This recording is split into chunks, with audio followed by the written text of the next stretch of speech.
Well, folks, after that wonderful musical introduction, who better to have on this episode of the Join the Dots podcast than the one and only Mark Martin, or the Urban Teacher. Mark, lovely to see you. Thank you for joining our podcast. Matt and I have been looking at lots of different perspectives we want to try and bring together. And obviously, you're looking very youthful, but you've been around a while. You've been involved in all sorts of things in the education, EdTech space. We're all recovering from an overdose of EdTech last week or the week before at BET. And it's a constant conversation now, particularly with the rise of AI and some very noisy people around the world telling us how we should be thinking. So first and foremost, for those listening, just a brief introduction, if you wouldn't mind, about your good self. And then what do you see as the burning topics right now that we should be talking about? So yeah, thank you for having me, Al and Matt, and really excited to be on the show. So my name is Mark Martin. I'm Assistant Professor in Computer Science and Education Practice. Been teaching in education for the last 20 years now. So I started in 2004. This marks, actually 21, coming up 21 years now. And during that time, I started off teaching ICT, the EdXL days of GMVQs and OCRs and a range of different kind of curriculums.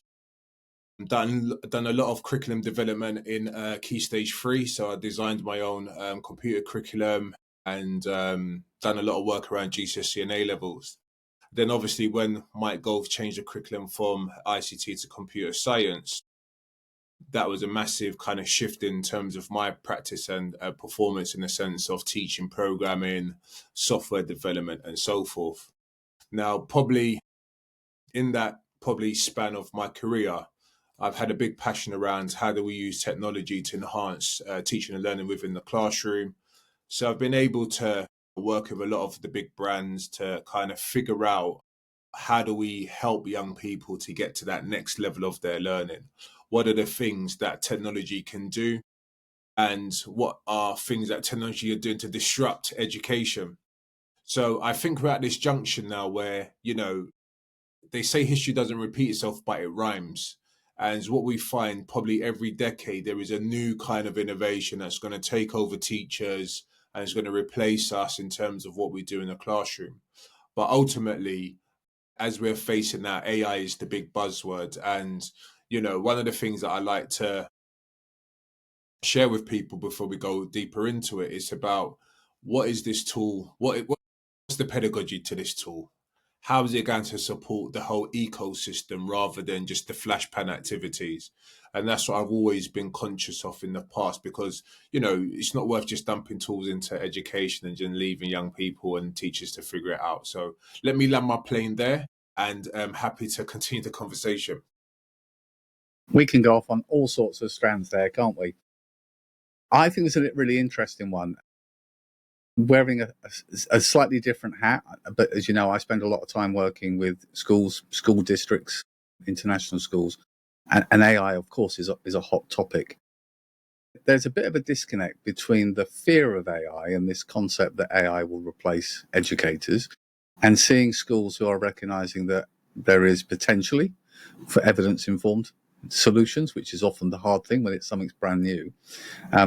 Actually, at the moment, AI is much more of a drive around reducing staff workloads to free up more human-to-human time.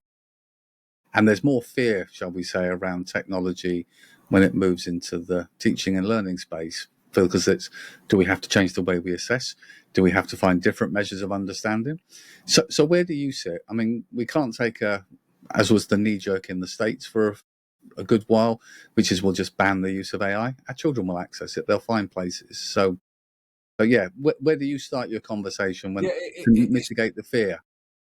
It's super interesting, right? Because ultimately, one of the things that people don't really talk about is if you removed all technology from education, would the education system be running smooth? And we know that it is got a range of different challenges from teacher workloads to ramping up expectations, ramping up grades and so forth. So we know that there's an issue without the technology. Now, what makes it even more complex is when we say actually technology can remove some of the problems that we have created by ourselves. And that's what creates more of the more of the issue around, can AI now reduce the workload? No, the education needs to reformat how it does workload. That's how I would say it. And then how can we use AI to streamline that? So one of the things that we're seeing a lot of now is that we're trying to use technology to paint over the cracks, and that's the main issue here. In terms of, there are massive cracks in education. It can be solved through policy around fairer. How do we support the workforce? But ultimately, I don't, irrespective of the technology, it cannot paint over the cracks. That are how I see it. I love that. I'm going to hand over to Matt in a second, because I think around the education, the curriculum, what we're trying to deliver, there is a louder and more consistent voice, which is change is not about polishing the edges, but it's about changing what we offer, our provision, being mindful of what employers are looking for, the skills agenda being more dominant, and technology is but one tool in the toolkit. So I think often when we talk about AI, and I've seen it increasingly of late, the actual bit about AI is simply the catalyst to talk about the other challenges: teacher workload, recruitment, retention, the skills agenda, curriculum not being fit for purpose. Is it inclusive enough? The list goes on. But AI's just brought that conversation to the fore, maybe unhelpfully, because some people claim it's the panacea to everything, and perhaps helpfully because it's reminded us that in combination with other reform, maybe there's a better way, because we're not going to magically double our teaching workforce. So there's a kind of a double link there. Matt, this is something I know, Crossfate, you've used technology purposefully, but you certainly don't see it as the be all and end all when there's an opportunity to get out with a llama. At all, alpaca, Alf. Yeah, I've got the name wrong, which puts me in the doghouse straight away. The whole species wrong. Never mind the name. No, I don't know. It's I sort of look at social media with distrust or mistrust constantly all the time now, and I think you've just hit the nail on the head there. There's a lot of people saying AI is going to solve our problems, and I've written down Mark's quote: "We can't use technology to paper over crack." Can't. And I think the government's trying to do that, like everybody else. And I remember they released the £4 million AI fund back in the autumn, and if you've got any knowledge, you'll know there's £4 million for artificial intelligence to support teachers who don't have devices, who are working in schools without a wireless infrastructure, that have not had CPD. What an absolute nonsense. But Mark won't remember that about 7 or 8 years ago, we met for the first time via Pete Rafferty, as ever. I met everyone via Pete Rafferty. And you were giving a speech. I think it was University of East London. It was somewhere near Betts, can't remember. But you gave a quote that I've used ever since, or you gave a little talk, and it was talking about McDonald's and how technology impacted McDonald's. And like, you used to go in, you used to speak to somebody, and they would turn around and speak to somebody, and there was paper. And then this, like I said, this is 7 years ago, and then it became, you go in and there's a touch screen, and now you do a touch screen, and some of it is automated. Yes.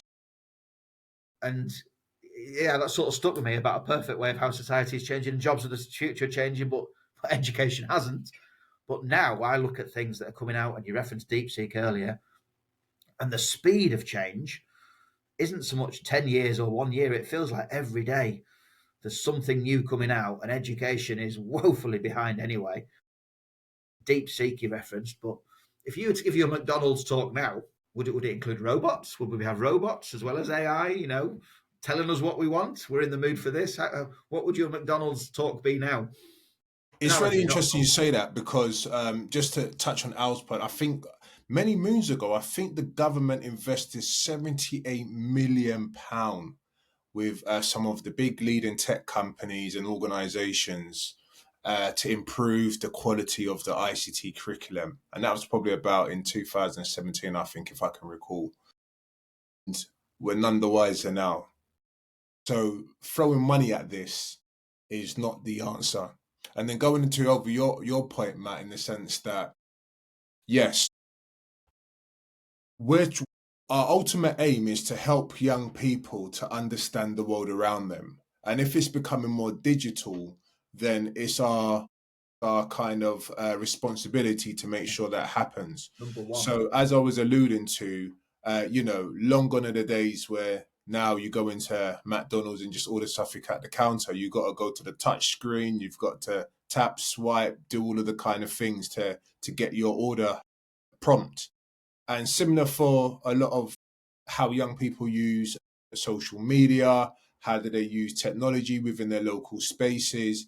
And ultimately, us who are in the computer science space delivering this curriculum is to help young people to navigate that space before they're manipulated or they're lost within that system, they become a victim. So for us and for me, I've always seen us leaders as a mighty responsibility. It's not just teaching young people a fancy tool to pass an exam. It's about, what is this tool going to help this young person in life? How is it going to help them in the future? And it's really interesting, not to go too side off the tracks. I used to run a after school club because a lot of the innovation that I wanted to bring into the classroom, it couldn't fit into the Key Stage 3 or Key Stage 4 curriculum. So it was just for me, it was disappointing because all of this kind of machine learning, AI, EdTech, and so forth. And when I brought it in after school, the same kids that came to the after school club have now got jobs in EdTech doing the programming and software development. So I do see that, there is a lot of negativity or positivity, however you want to say it. But for me, I see, can the student get a job in this? One day, how can they see their self within this innovation? And the small efforts that we do to show young people around these tools and technology, it's going to further us all. I think that AI's knocked off Al for a sec, so we'll probably have to give him a sec to reboot. We'll keep going. It might just be the camera, but I'm just curious. You're in FE. I know you've done different phases of education. I'm fascinated by Estonia, where they start digital education at 3. I get really frustrated with the whole. We start this at Key Stage 4, and you're talking computer science, and what you're doing is great. And if they've got success stories behind it, and that they're now working in technology, do you think primary schools and nurseries should be starting to sort of introduce various things at various points, including misinformation as well as, Yeah, so it's interesting because I worked in primary schools for at least 4 years. So one head teacher asked me to come in and shadow their head of ICT at a primary school. And at the time, we was doing a lot around Lego. So Lego exploration, where we was getting the Legos to, put in commands and prompts, and then the Lego would do certain actions. I think just like in European countries, what they tend to do with EdTech is spark the curiosity out of the students. So it's not just about do this and understand the algorithm. It's about sparking that curiosity, then introducing how these things work. I think a lot in the education system in the UK, it's about do this first and then spark the curiosity. We do it back to front over here. But I agree with what you're saying. It should be something that students should be accessible to, because if they're not doing it, they're doing it at home most probably, yeah, exactly. and doing it in their spare time. There's an interesting kind of theme here, because a bit like funding for some AI tools to support the current curriculum, there's a bit of a horse and cart going on there, because why are we creating tools to support a curriculum that we want to review and redesign? I love the fact you talked about Estonia, because one of the things that I researched as part of a book that I was writing was recognizing that many of those countries had the seismic shift of leaving the Soviet Union and wanting to completely redesign their curriculum to not reflect Russian history and Russian approach to education, but their own. In essence, they almost had a blank canvas to redesign what would be an appropriate curriculum. And I absolutely support, Mark, your comments about changing the way and the age and stage that we engage the learning process and that curiosity. And it almost reinforces that mindset that says, well, actually, it's the same here. We're tinkering around the edges rather than having that opportunity to actually sit and reflect back. Just moving the topic on, you were talking obviously about, in the broader brush, we could call it digital citizenship, but developing those digital skills that allow our children to progress into the workplace and in life safely and know what they're doing. And recent conversations, DeepSeek's a really good one. Now, there's loads of AI tools out there. Our challenge with them is the efficacy, authenticity of the content they have. So DeepSeek already, we're talking about certain historical events in China being excluded from its large language model training. We've got OpenAI complaining because some of their work and effort they think has been copied. Slightly ironic, given where OpenAI has got most of its data from, which is copying from here, there, and everywhere. So how do you start that conversation in your organization? Does it start with what can we do with our learners? or increasingly what I'm seeing is we're missing the gap about how do we actually empower our staff to feel confident having those conversations and looking at where things are purposeful. So back in the day, we used to say to students, we don't want them to be consumers. We want them to be the creators of EdTech. So we want them to be the people that are using it as a practical tool. But I will push it one further now and say they should be questioners of the EdTech and of the innovation. So no matter what you're using, students should have a toolkit to ask questions. Parents should have a toolkit to ask questions, teachers and so forth. And the more we ask questions, the more the innovation can actually bloom and grow and then see it as we can use it in society. One major shift for me that's happened in the last probably 8 years is that I used to see EdTech as a tool to enhance teaching and learning. But now more and more, I'm seeing EdTech as a tool to solve the local challenges within local spaces. So a lot of the time now, a lot of my projects are like, how can you use this EdTech to investigate air pollution? Or how can you use this EdTech to look at some of the challenges around knife crime or some of the stuff that young people are struggling with? And what I've seen is by connecting the EdTech to a local based challenge, it then helps that young person or the school or the community to think, actually, we can see the purpose to this and we can see why I can use it in school or outside of school. So that's my kind of shift in how I use EdTech and think about this space at the moment. Follow that train of thought, Mark, and I'm sure Matt wants to jump in. I've seen with the advent of more purposeful use of technology, we tend to move to more problem-based learning, which I think ties in very much with your mindset there. And you've talked about air pollution and quality, which is, I remember a few years back, Stephen Heppel doing research and work on air quality in classrooms and the impact on learners. But obviously it goes much wider in terms of the broader community. So it kind of feels like a nice segue because that's something that you've been doing broader research on within your community, isn't it? Yeah, 100%. So what we've been doing is, it's interesting. I was in a classroom one time and I tried to figure out what's the biggest challenge in my local space. And then I went on the website and saw that the air pollution was one of the highest in Europe where I was situated. So I reached out to about 10 EdTech companies. And it's funny, right? If you're doing anything to promote their brands, they throw tech at you. But when it's something else, then you see the real EdTechs, no names to mention, come through. And the organization that reached out to us was Dyson Foundation. So they gave us 8 sensor kits to empower students to measure their own air pollution in the playground and in the classroom. And one of the research what we wanted to do is how much air pollution is coming from the air vents of the high street into the classroom, and again to affect teaching and learning. And what we was able to see is that I thought students would be interested in this thing because it's like, it's far-fetched from what they're doing in school. But for all of a sudden, the students, took it up. They started to ask really scientific, mathematical questions. And that's when I thought, oh my goodness, we're missing a trick with this whole EdTech thing here, because now we've got students building their own air sensors. They're bringing in their maths. They're bringing in their science skills. They're bringing in their citizenship skills to art things that relate to them. And then obviously we saw before I end, we saw a correlation between if the air pollution is high within a school, the attendance is low because probably asthma attacks, respiratory illnesses, all of this is triggered when it's very high. It matters to our students, and they did take a note of that when we were doing the research, that, sir, a lot of my parents suffer from asthma and all of this. Again, they saw the purpose to why they would use this EdTech to measure and to see some sort of impact. Long gone are the days where students would go to the town hall with a placard. They can now print off their data science skills, their analytics skills, and go to the town hall and say, look, what have we been measuring? It's a different world to me, Mark. Because what I like about these podcasts is that we came down last week for the Bet Show? Was it the week before? Might have been the week before, can't remember now. But then you posted this week about the air pollution on the different tube lines in London. And our kids had commented on it smells different or it tastes different in these tube lines.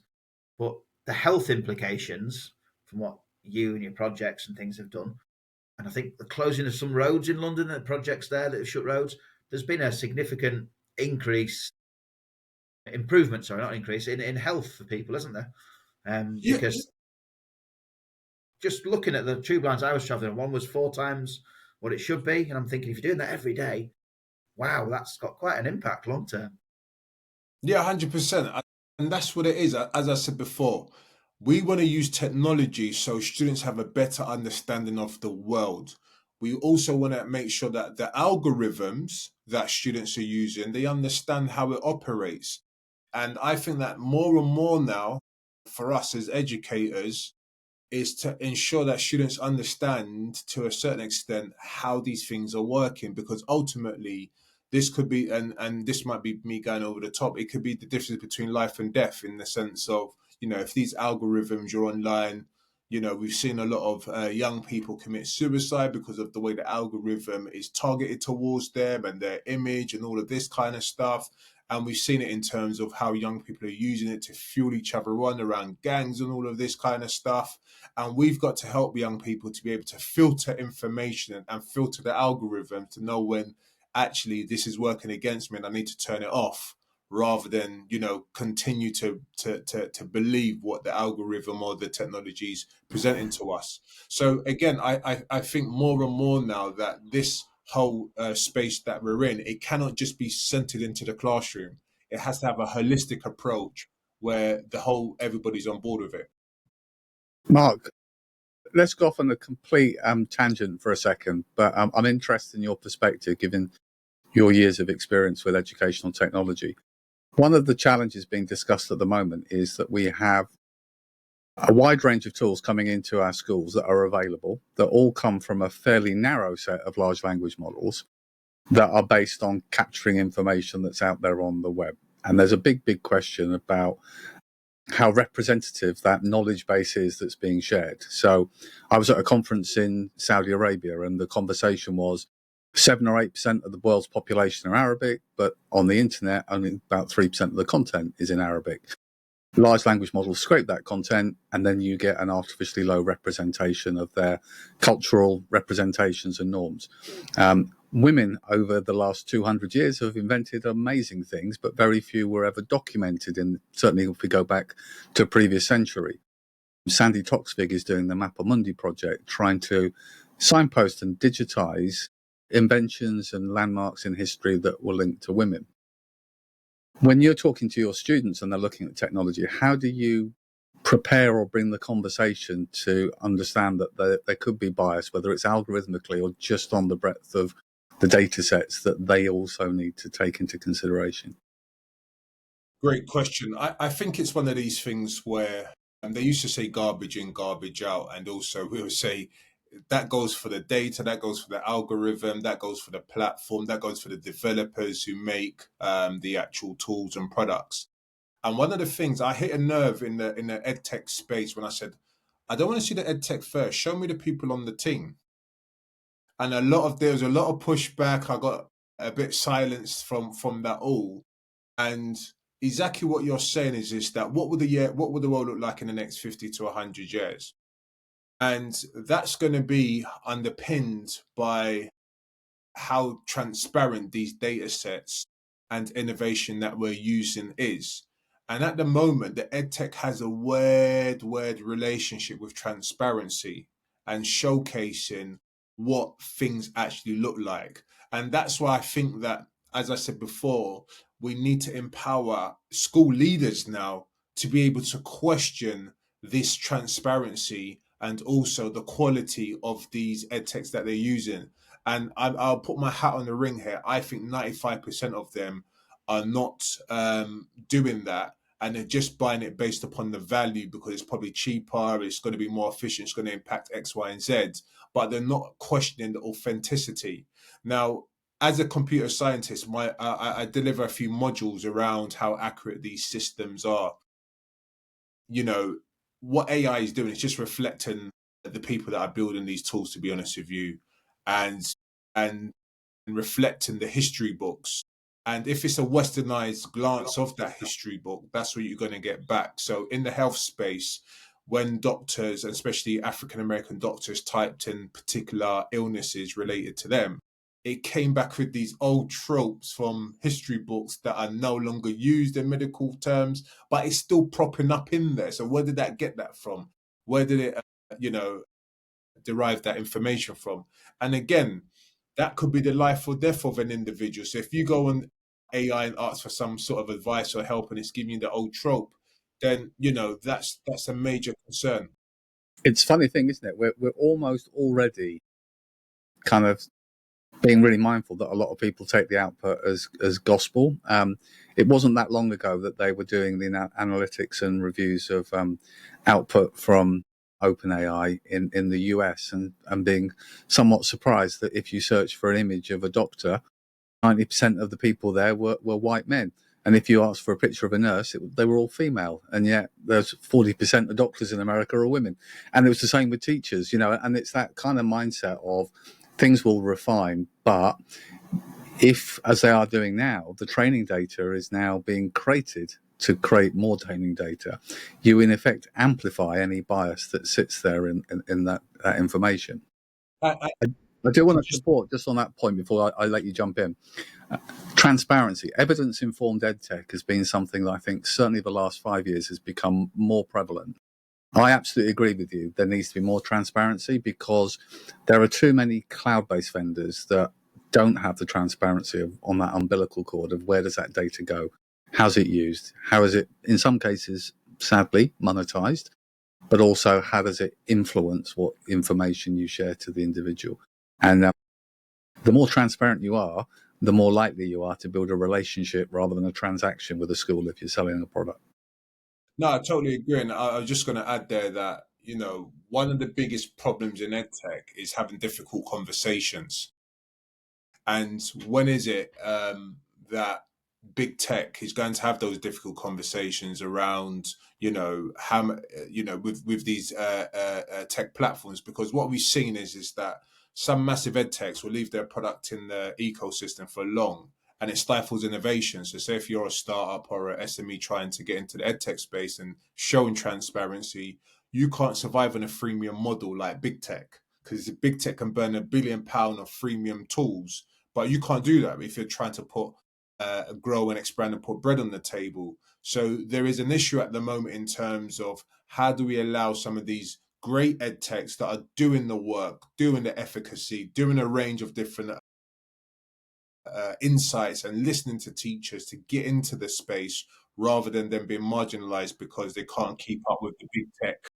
Oh, Mark, I'm conscious I'm slightly hogging this from Matt, but it's an area that I'm really passionate about because I've seen in recent discussions, we've had government views on technology, digital standards, and the room is filled and always has Microsoft, Google, Amazon Web Services in the room. And I consistently say you've got the fox guarding the chickens.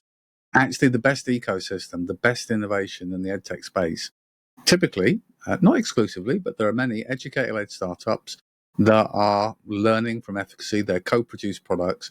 And one of the challenges is, much like just taking a lump of money and creating Oak and then saying, go away and build an AI tool without any real efficacy behind it, is that not only are you enhancing one voice, but you are proactively diminishing the voice from those that actually have skin in the game in terms of not just we provide products that includes education, but are explicitly education technologists. And I think that yin and the yang, I mean, Matt, is something that we've shared and discussed a few times about that dynamic and relationship. And I know you have your criticisms and critiques as well. Definitely. I mean, I'm just go back to what Mark said about a lot of schools are looking for value in terms of EdTech. And I think actually there's a flip side of that coin in that a lot of schools will see the companies with a big marketing budget and sign up for something that isn't necessarily the best product for them. It's often a very expensive product and is actually, well, it's not fit for purpose what they need to do. Evidence-informed EdTech interests me because I'm desperate to get pupil voice on evidence-informed EdTech. So we take the kids to bed and say, look, what's great? Go and look at the little ones in the startup area. But if a company has to pay to be on a platform, that's not fully representative and fair, I don't think, I'm afraid. And we all know that if they've got reviews on there, that some can be from their own employees. So whereas it's probably quite a reliable indicator, it is just that, an indicator. And what strikes me about schools and EdTech at the moment is that actually you don't need to pay much money for anything that's out there. Google, as a platform is free, Quizzes is free, Canva is free. Yeah, that's all you need. You just mentioned something really interesting, the deep seek. We might have a deep seek moment in education where, these big the whole story, not just thinking about I just want to think about the innovation in the sense that these big companies are £1 billion spinning it over, but this one has done it in a very efficient way and cut all of that spend to about £6 million. So £6 billion, £6 million, massive. And I'm waiting to see this deep seat moment in education where we remove a lot of these £1 billion entities and we can do it on a much efficient model. And this might even be controversial now. The revolution might not be done online, it might be done offline. So the best EdTech that wins is low tech, it's offline, it's affordable, and it's accessible, and it does what it says on the tin. So I think that that's going to be the way forward. I don't think everything putting on the cloud, AI, all of this fancy buzzwords is going to be the way forward. I think it's going to be much more simplified than that. Open source. It's an interesting one, and Mark, I'm with you. Anyone who knows me will know I wear different hats, including being in the EdTech space. We develop cloud-based solutions for schools, but I have continued to keep desktop non-cloud-based solutions because whilst there is huge benefits in some regards, the migration from desktop to cloud was something that Microsoft and Amazon and Google were keen to do because they are hugely more revenue generating for them than the previous model. And I always maintain one size does not fit all. You absolutely can have some tools where there's real logic and value in that. And there are others where actually light touch, low infrastructure is the most important thing. So, I think we're all learning to be a bit smarter and a bit more challenging. And probably the most important thing, whether it's technology, whether it's education, whether it's skills, whether it's the curriculum, is we need to be comfortable and confident to challenge and ask more questions. And sometimes less is more. 100%. I think we've arrived just past the half-hour mark for our summary there. So before I wrap up with another cheesy jingle on the back end of our little conversation, Mark, anybody listening who's very much themselves looking at the technology space right now and thinking, my goodness, I've only got a blink and the world is changing, what would be your top tips for people to think about right now? Yes, I think one of the things is I would always say, as educators, have a grasp of what's happening in the classroom, what's happening in your school, what's happening in the local space, and what's happening around the world. You need to have different lenses now. You cannot just be facing into the classroom, into a fishbowl. You need to see what's happening in the ocean. And that's what, people ask, Mark, what's been your success over the last 2 decades? It's by having that global and local view of my profession and then helping me to navigate in terms of what things I want to embrace and what things I don't want to embrace, or what's the general consensus. Does it work in this school, in a multi-academy trust, but does it work in a local foundation school? So the more you're able to have different perspectives of your practice and your profession, I would say that's one of the best CPDs or tips I can give to a professional within this space. Any closing thoughts, Matt? No, I'm scribbling a lot of things down, to be honest. It's I'm looking forward to the notes afterwards as well, remembering it all. I've written several post-its of notes from Mark, and I feel like I should be interviewed. I'm just listening instead. It's really interesting. Mark and I are doing a number of podcast recordings today on very different topics. And there's a shift in our interests of what things we pick up on and like. And I think, as are the best podcasts that I listen to, and hopefully many will eventually be listening to as well. Sometimes you need to listen to them a couple of times and you pick up different things that just trigger an interest and so on. Can I ask one last thing, Al? Sorry. Yeah, go for it. Mark, we've just been on with Dave McPartland, who you may not know. I don't know. He's a head that took his kids on Britain's Got Talent and does some brilliant stuff. And Al came up with the idea of a community premium for schools, in that schools get a premium to actually build a community, like almost a Sure Start aspect to it. That would work great for rural areas and towns. Would it work well in London as well, do you think? Is that an idea to sort of pursue or to develop more?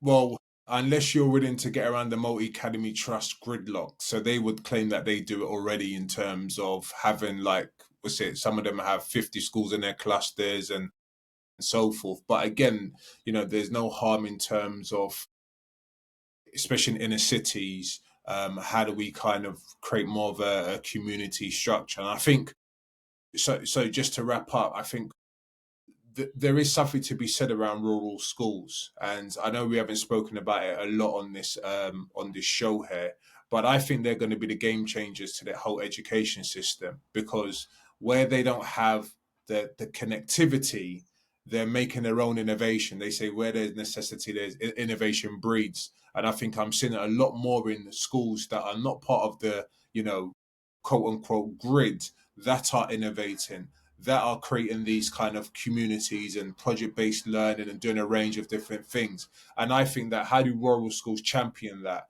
How do they celebrate that rather than see it as a negative, in the sense that they are isolated from a lot of the big talks, but they're doing amazing stuff in their own regions across the UK? I'm going to second that, because I've got Matt sat there and we're just back with Dave Bartlett, and they're two great examples of folks, different settings, but absolutely having to fly the flag and lead without necessarily all that external support that you might see. Mark, thank you so much for your time this morning. Yes, really Mark. appreciate you joining our conversation. I think it's time for some outro funk.